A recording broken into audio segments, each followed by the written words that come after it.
We are now just 145 days away from the official release of Star Wars The Rise of Skywalker by writer and director J.J. Abrams and Chris Terrio. This is Mike Zero. Make sure to subscribe if you are new to the channel for future Star Wars content. Now, what's really exciting about Episode 9 is that we do know that at the end of the day, this movie is going to be, well, a revelation film. It's going to have a lot of twists and turns, as well as surprises. That's going to make us look back at all the past 8 Star Wars films in a different light, which, like I've always expressed before in the past, could very well be a big risk by Disney and Lucasfilm, and that could either go a very good way or a bad way for the Star Wars fans as far as how it will resonate with everybody around the world. Now, these past couple of weeks or so, we've been learning a whole lot more about this film, and when it all comes down to one of the concept art descriptions, this is where things begin to get very exciting for Episode 9. Now, specifically, what's really intriguing about all of this has all to do with one of the set leaks as well, where it's described that one of the plans during reshoots by director J.J. Abrams during the month of August of this year is set to involve Hayden Christensen for a surreal scene of Anakin Skywalker during his time within the third act of the film. It's described that one of the plans by Disney and Lucasfilm is to bring in Hayden for a scene where he will be actually seen in the netherworld of the Force by both Rey and Kylo Ren, where it's described that as Anakin approaches Rey and Kylo with Luke by his side, the Anakin figure morphs into a far older version of Anakin Skywalker that is actually said to, while stay true to Hayden's design, while at the same exact time will deliver a far older appearance of Anakin Skywalker that fans have never seen before on the big screen. It's said that this version of Anakin would appear as if he is around the age of 70 years old during the sequence, and that John Williams is planning to compose a score during the month of August of this year for this particular moment that will be very emotional to the audience and its characters in the film.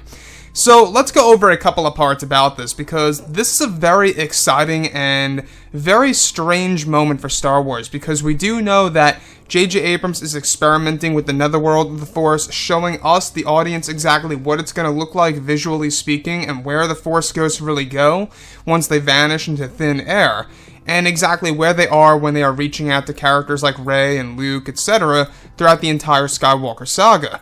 So, what I like about this particular moment, though, is that it's actually described that the old version of Anakin Skywalker is said to be around the age of 70 years old as far as his appearance goes, but while at the same exact time will stay true to Hayden's overall facial structure itself, his overall design.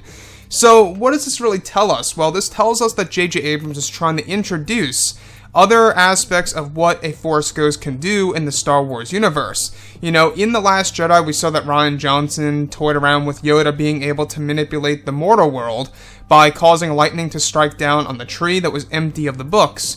And that was just one prime example of the evolution of Force Ghosts in the sequel trilogy. And now in Episode 9, from what it seems, is that J.J. Abrams is trying to introduce his take on this, and exactly how a Force Ghost will be able to evolve, is where, in this scenario, Anakin's Force Ghost is able to show himself in 3 different phases as far as his light side version of himself goes.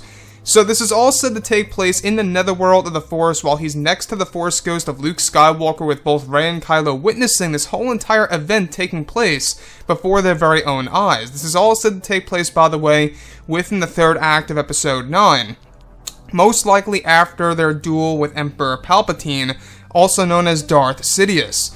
So on top of all of this, I think that this film really does have a lot of potential for a lot of reasons just like this, by reshaping the Star Wars lore, as well as adding in new lore that we have never seen before on the big screen.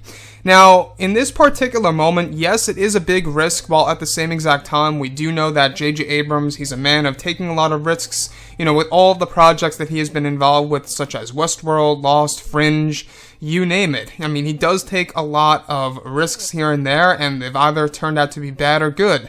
So now in Episode 9, I'm just crossing my fingers that a lot of these actual decisions are really going to be decisions that will resonate with fans, something that fans will accept in a positive way that'll make us talk about this film for years on end. Again, I think Disney and Lucasfilm, they really do have a chance. They have a great shot right now in order to really end the sequel trilogy right. Now, though I did have a lot of issues with The Last Jedi, I will say I'm very optimistic about Episode 9 so far. I think mainly because it's really focused on the mythology, how we're going to learn more about Jedi, Sith, and Force lore, and Palpatine is back, being portrayed by Ian McDiarmid once more. You know, all of this actually is the driving force of the hype of this movie, at least in my belief. You know, when we look at the actual hype for this film, you think about everything that we saw in the teaser trailer. We heard the laughter of Palpatine, right? We saw the tease of the Death Star 2. That's a nice callback to the original trilogy. We do know that this movie is going to be very nostalgic. And all of those things mixed together, I think, is going to be a great way to wrap up the entire Skywalker saga and to really just show that this movie is the culmination of this large saga that started back in 1977. Anyways, guys, drop a comment below. Let me know what you think about all of this in the comments. And if you guys did enjoy the content for today, do make sure to drop a thumbs up on this video to support the channel. I thank you all so very much for the kind support, and I'll catch you guys next time.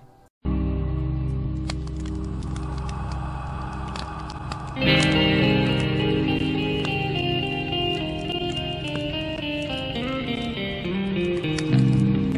in hand, we are alone again. No hiding.